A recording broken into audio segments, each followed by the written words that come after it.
Bom dia. Bora Brasil tem a honra de apresentar uma entrevista exclusiva com o professor José Pastore, doutor honoris causa em ciência e PhD em sociologia, ambos pela Universidade de Wisconsin, Estados Unidos, professor titular da Faculdade de Economia e Administração da Universidade de São Paulo, pesquisador da FIP e consultor em relações do trabalho e recursos humanos. Professor Pastore, muito bom dia. Bom dia.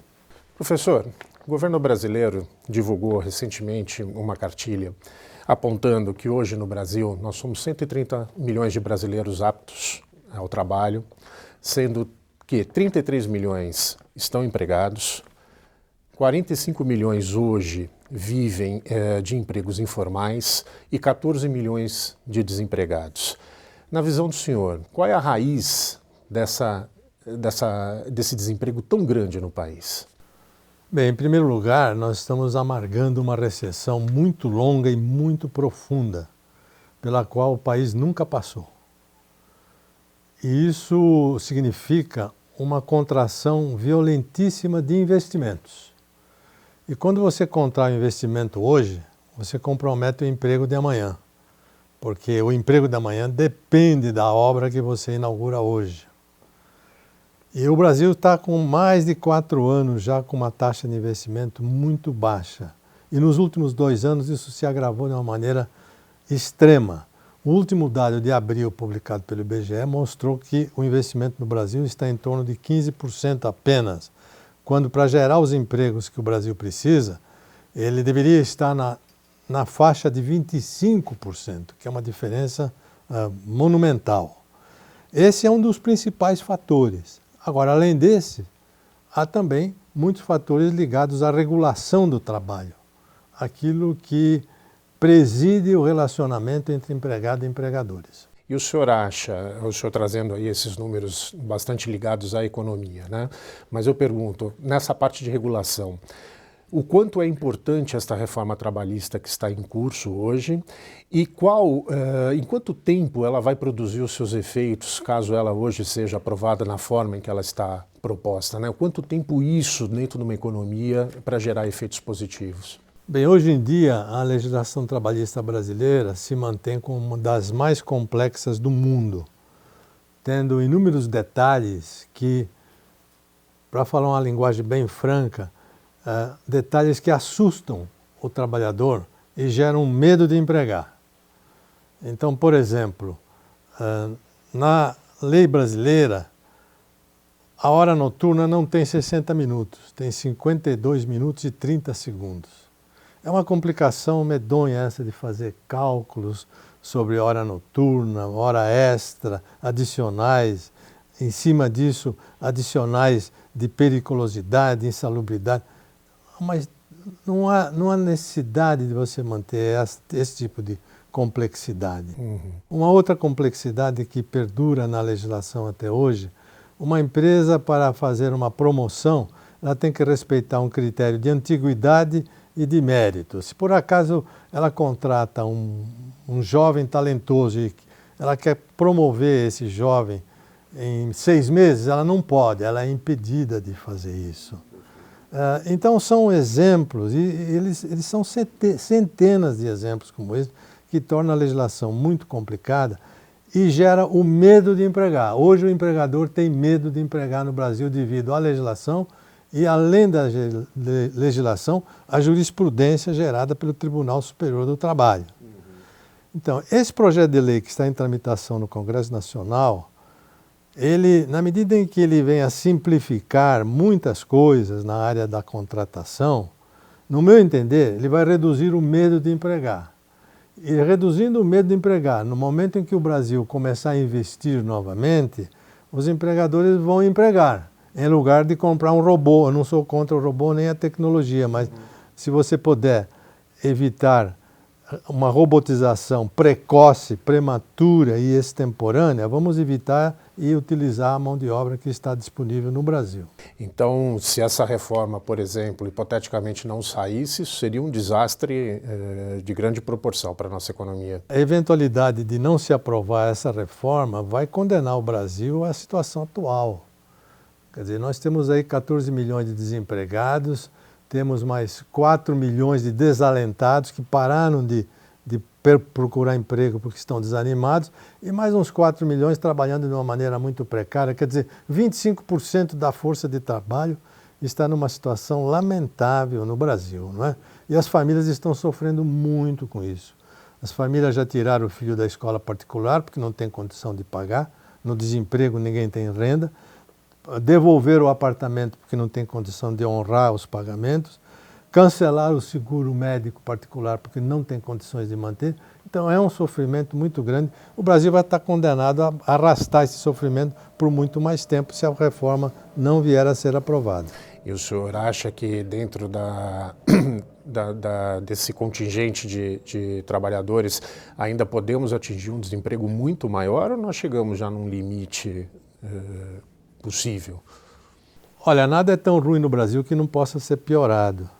E o Brasil está com uma taxa de desemprego detestável, que ninguém quer ver ela subir. Mas se os investimentos não acontecerem e as condições de contratação não forem melhoradas e simplificadas, nós podemos agravar ainda mais, o que seria pavoroso no caso brasileiro. O senhor costumava dizer que a Justiça Trabalhista era uma das maiores opositoras da reforma.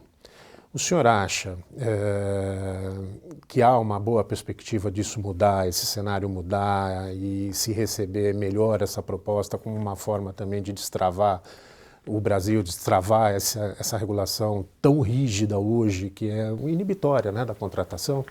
Eu acho que sim, porque analisando a manifestação dos juízes e desembargadores e ministros do trabalho hoje, eu noto que há uma divisão entre eles. E há uns 3, 4 anos atrás não havia essa divisão.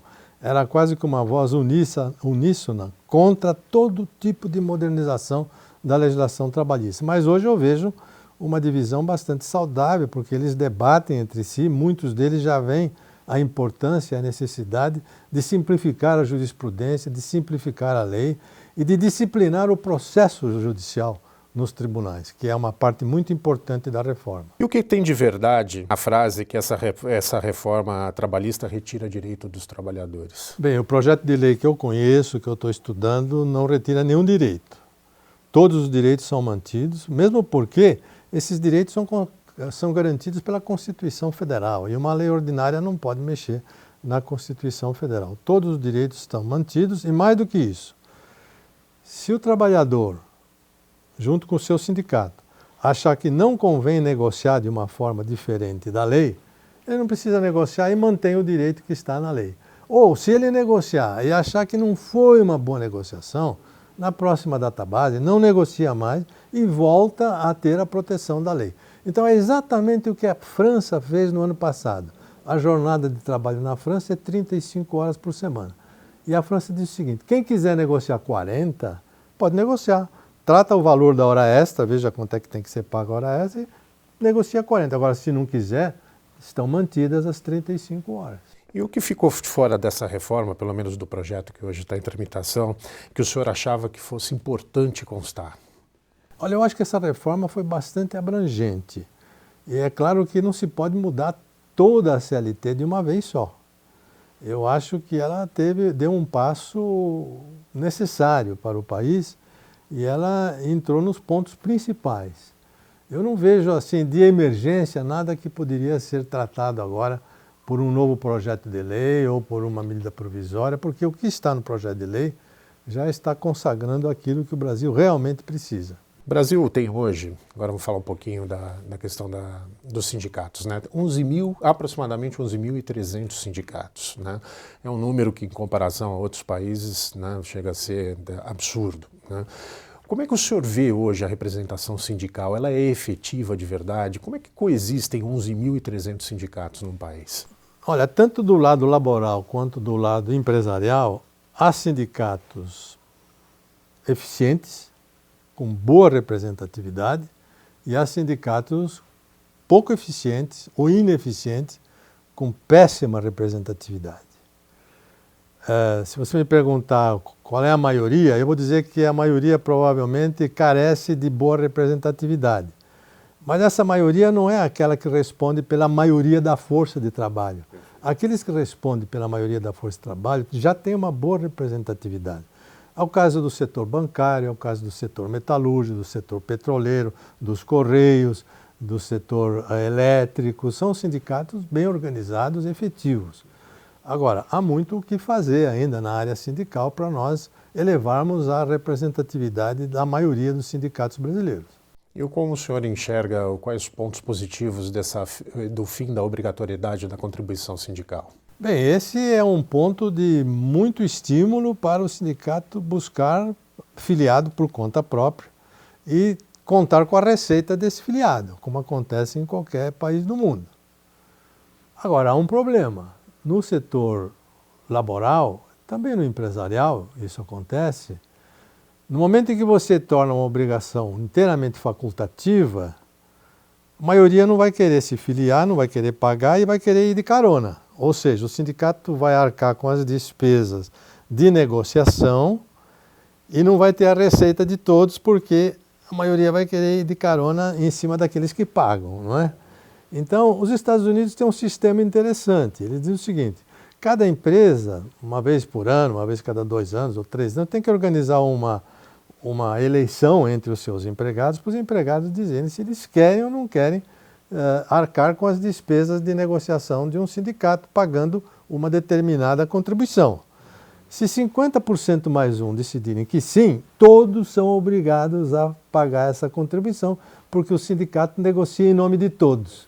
Presta um serviço para todos. A maioria obriga a minoria. Exatamente. E há outros lugares no mundo, por exemplo, em que há essa obrigatoriedade na contribuição sindical? Na forma que temos no caso brasileiro, não, mas há outras formas um pouco dissimuladas de obrigatoriedade. Por exemplo, na Europa há muitos sindicatos laborais que eles prestam serviços ao governo. Por exemplo, na área do seguro-desemprego, ou na área da formação profissional, treinamento.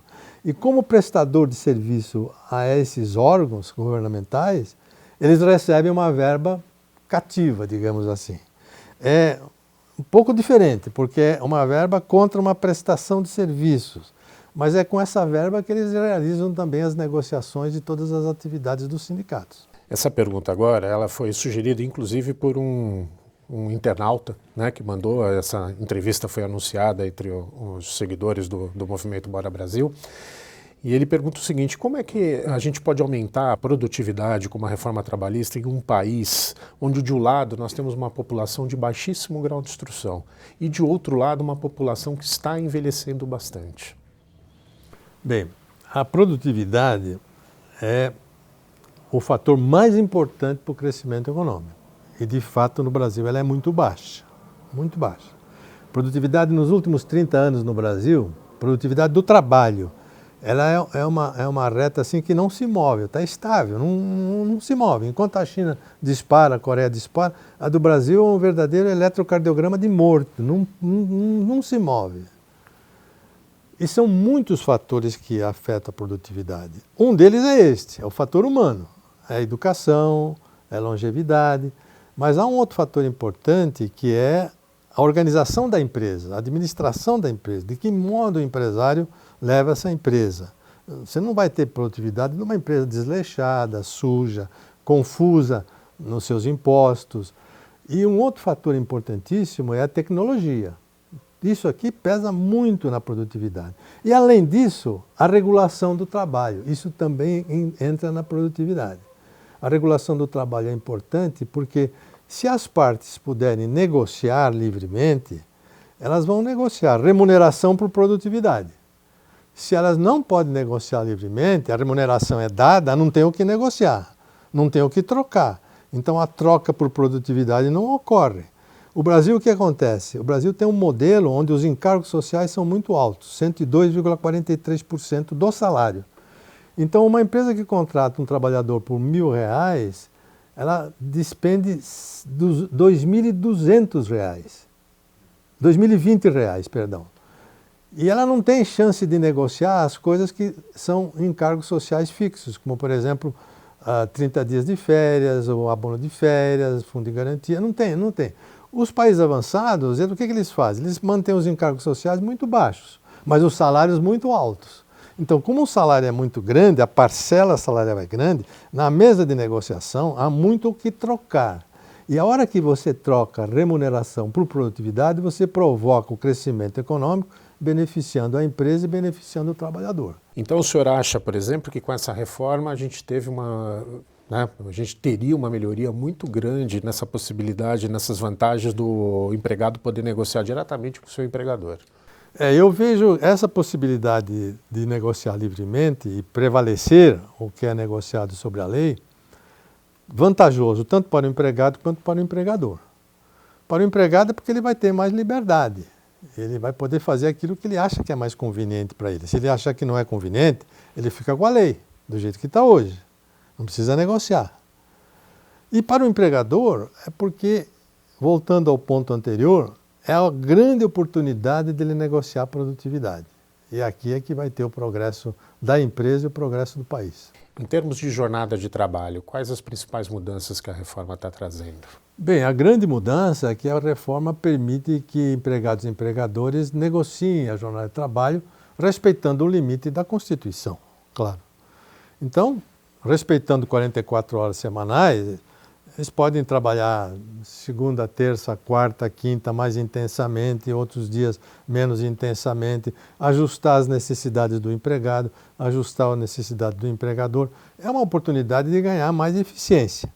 E, além disso, há determinadas liberdades que são concedidas para jornadas específicas. Por exemplo, há muitas categorias profissionais que se dão melhor trabalhando 12 horas seguidas num dia e descansando 36 horas. Isso, hoje em dia, já é praticado em várias categorias, enfermeiros, bombeiros, seguranças, mas está sempre dependendo da vontade do juiz concordar ou discordar dessa negociação. O projeto de lei consagra isso como uma possibilidade legal. Então é uma outra facilidade que vai existir. E o trabalho remoto, né?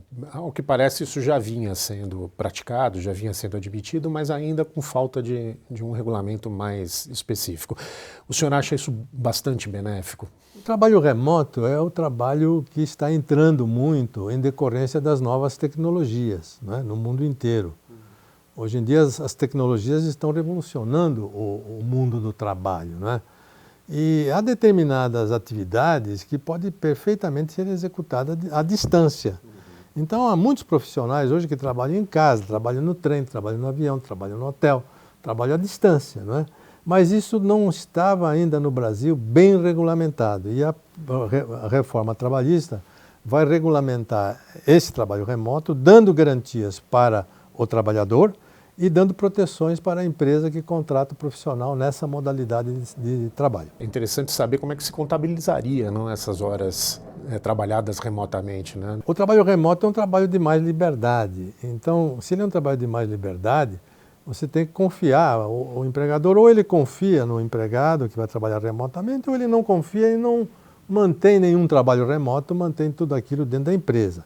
Mas na medida que ele confia, uma flexibilidade de jornada tem que ser negociada com o próprio empregado. E isso aí vai fazer parte do contrato. E como parte do contrato terá que ser cumprido. Perfeito. Quando o senhor afirma que nós não teríamos nenhuma perda de direitos, né, em função da reforma, então a classe trabalhadora pode ficar absolutamente tranquila que em relação a 13º, fundo de garantia, licença maternidade, aviso prévio, são questões que não estarão sob mudança nessa reforma. Esses direitos que você mencionou são os direitos mais sacrossantos que existem no campo trabalhista, porque são direitos garantidos pela Constituição Federal. E a Constituição Federal não vai ser modificada por uma lei ordinária. Pode ficar tranquilo o trabalhador que nada disso será alterado. Acho que até pelo fato, como o senhor mesmo colocou, pelo fato de serem direitos estabelecidos na Constituição, isso é a maior prova de que a reforma, não mexendo nesses direitos, vai manter a justiça trabalhista como uma justiça absolutamente efetiva e necessária. Claro, a Justiça do Trabalho vai estar aí para, primeiro, fazer cumprir a lei do jeito que está para quem não negociou. E segundo, fazer cumprir o contrato daqueles que negociaram, porque o contrato é sagrado também. Quando nós negociamos na área civil um contrato de aluguel de uma casa, de uma compra de um automóvel à prestação, isso é sagrado. Se a parte não cumprir, vai reclamar onde? Na justiça. E a justiça estará aí para apontar violações de contrato. Então, nós, na verdade, não vamos ter nenhuma dificuldade do trabalhador fazer valer seus direitos.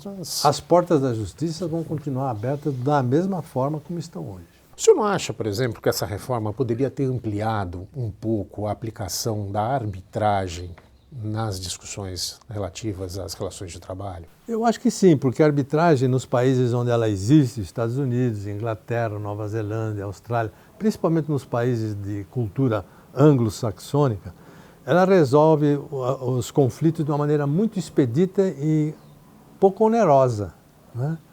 Então nós poderíamos ter isso no Brasil. O Brasil, que é um país que tem todos os anos mais de 3 milhões de novas ações trabalhistas, muitas delas poderiam ser resolvidas por meio de arbitragem.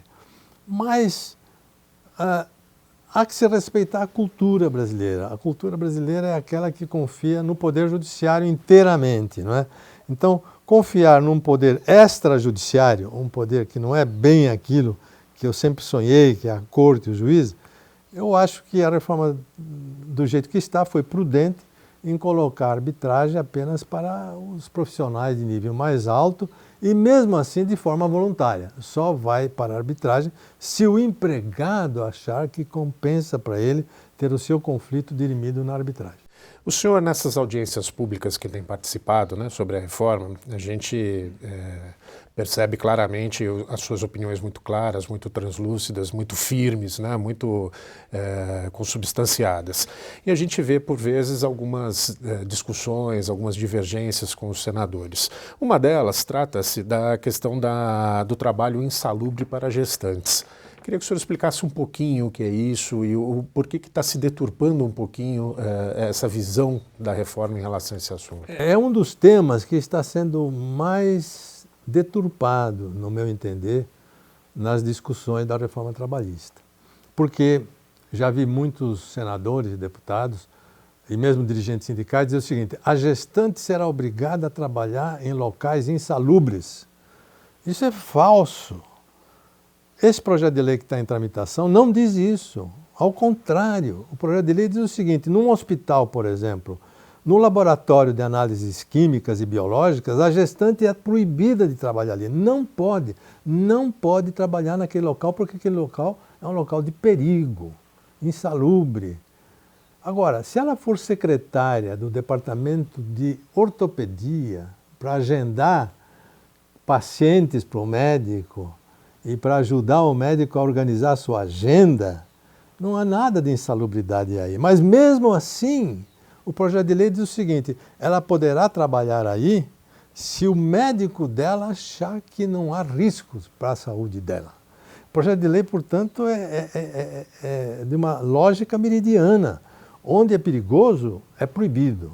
Onde não é perigoso, é permitido mediante a opinião médica. Você dar essa visão, né, restritiva seria, inclusive, prejudicial, tanto para as mulheres quanto para a empregabilidade. Se você levar esse argumento às últimas circunstâncias, de ser o seguinte: mulher gestante não pode trabalhar num hospital, acredito eu que o hospital só vai contratar homem daqui para frente. Isso não vai ser bom para as mulheres, não. O mercado de trabalho das mulheres vai ser bastante contraído. Outra questão que a gente tem percebido que há também bastante divergência é a questão dessa tentativa da reforma em dar parâmetros, né, para as indenizações, né, relativas aos acidentes de trabalho. Como é que o senhor vê isso? O senhor acha isso realmente que a oposição, se é assim que a gente pode chamar, tem alguma razão nessa? Esse é um outro ataque que tem sido desferido contra a reforma, dizendo o seguinte: se no mesmo acidente morre o diretor do banco e morre o porteiro do banco, o diretor do banco vai ganhar uma indenização maior do que o porteiro. E a vida humana é igual para todos. É uma verdade, a vida humana é igual. O que ocorre é que hoje os juízes não têm guias, não têm parâmetros, não têm critérios para determinar o valor das indenizações, que a proposta de reforma fez. Diz o seguinte: olha, vamos estabelecer um critério. O critério vai ser o salário das pessoas. Então, se for o diretor, ele vai ganhar 3 vezes o salário dele como indenização. Se for o porteiro, ele vai ganhar 30 vezes o salário dele como indenização para poder dar um certo equilíbrio. Por quê? Porque se acidenta ou tem um acidente fatal um trabalhador de uma pequena empresa de 50 empregados que fatura 50 milhões por ano com muito sacrifício e de repente tem uma fatalidade e essa fatalidade vem ser sentenciada pelo juiz numa indenização de 5 milhões ou de 10 milhões, vai quebrar a empresa. Agora eu estou falando de uma empresa que fatura 50, mas a grande maioria das pequenas empresas faturam 3 milhões, 4 milhões, 5 milhões por ano. Como é que elas podem arcar com uma indenização de 2, 3, 4, 5 milhões? É isso que apavora o empregador. Então precisava encontrar um critério. Talvez esse não seja o critério ideal, mas é um critério que procura dar um certo equilíbrio e respeitando a vida humana como todos nós queremos. Bom, nós não poderíamos encerrar essa entrevista sem que nós entrássemos talvez na questão mais tormentosa, né, que temos ouvido aí em termos de oposição e situação em relação à reforma, que é a terceirização da atividade fim. Né? O que o senhor pensa a respeito disso? O senhor acha que isso é um ponto negativo da reforma ou positivo? Essa distinção entre atividade meio e atividade fim, ela é obscura, porque ninguém consegue definir claramente o que é atividade meio e atividade fim. E numa contratação de serviço de terceiros, me parece que o mais importante não é saber se o terceiro vai trabalhar numa atividade meio ou numa atividade fim. O mais importante é proteger o trabalhador, é garantir as proteções legais e previdenciárias do trabalhador. Isso que é o fundamental, é o prioritário. Então, de nada adianta a gente discutir o que é meio e o que é fim se eu não estou garantindo essas proteções. Agora, o projeto de terceirização, que já foi aprovado, que já é lei, mais o adicional que tem nesse projeto de lei da reforma trabalhista, estão garantindo essas proteções dos trabalhadores terceirizados. Então, por exemplo, se ele se acidenta no site da empresa contratante, ele vai ser atendido pelo médico. É isso que diz o projeto. Tem que ser atendido pelo médico, pelo enfermeiro, pelo ambulatório da contratante. Se a contratante possui um ônibus para transportar os seus empregados, vai transportar também os empregados da terceirizada. Na hora do almoço, ele vai comer a refeição dele no refeitório da contratante. A contratante vai fazer um fundo para que, se a contratada não honrar as verbas trabalhistas e previdenciárias, esse fundo vai honrar para o trabalhador não se prejudicar. Então, a lei de terceirização aprovada, mais esse adendo que está no projeto de lei, vão muito além das proteções que hoje existem na CLT, ou seja, são novos direitos e novas garantias, que é o que conta, e não atividade meio, atividade fim. Mesmo porque nenhuma empresa, nenhum empresário, ele vai querer contratar genericamente todo mundo na terceirização, inclusive naquelas funções mais estratégicas que são de segurança da empresa, da imagem da empresa. Por exemplo, é inimaginável um banco contratar terceiros para ficar no caixa do banco. Ali ele vai lidar com dinheiro que não é nem do banco, é dinheiro que é dos clientes, a responsabilidade é muito grande, não vai fazer isso. Uma empresa aérea não vai contratar pilotos para pilotar uma aeronave que custa 100 milhões de dólares ou mais, hoje é o João, hoje é o Joaquim, porque é terceiro, e colocar numa aeronave dessa, correndo o risco até de perder o seguro dessa aeronave. Então, determinadas atividades terceirizadas, elas são terceirizadas naquilo que não é o estratégico da empresa, aquilo que a empresa não faz bem feito e não faz pelo menor preço. Outra empresa, que é a prestadora de serviço, pode fazer bem feito e pode fazer por um preço menor. É assim que funciona a terceirização. Se você proibir a terceirização, o grande prejudicado vai ser o consumidor brasileiro. Imagina, por exemplo, uma empresa construtora de um prédio de residências, de apartamento, que em lugar dela contratar uma outra empresa que cuida da terraplanagem, tivesse ela que comprar todo o equipamento da terraplanagem, contratar todos os técnicos, todos os operadores, fazer a terraplanagem, depois ficar com o equipamento e os técnicos por 24 meses, até o próximo prédio, parados, ociosos, ganhando, quanto ia custar esse apartamento? É por isso que ela terceiriza a terraplanagem, a eletricidade, a hidráulica, a alvenaria, a concretagem e assim por diante. Porque o consumidor precisa comprar um apartamento que caiba no seu bolso. Se for diferente, não vai caber no bolso dos consumidores. O que vale para a construção, vale para todas as outras áreas. Professor, agradeço muito a gentileza de nos receber, de nos dar a oportunidade de poder entrevistá-lo. É muito importante para a gente transmitir uma palavra de uma pessoa com o seu conhecimento, com essa sua experiência. Então, em nome do Bora Brasil, agradeço demais a oportunidade e, como o senhor, estou torcendo para que essa reforma realmente passe, que eu acho que, pelo que o senhor nos deu hoje de informação, é algo extremamente positivo para o país. O prazer foi meu e boa sorte para a Bora Brasil e também a todos os internautas que assistem esse programa. Muito obrigado.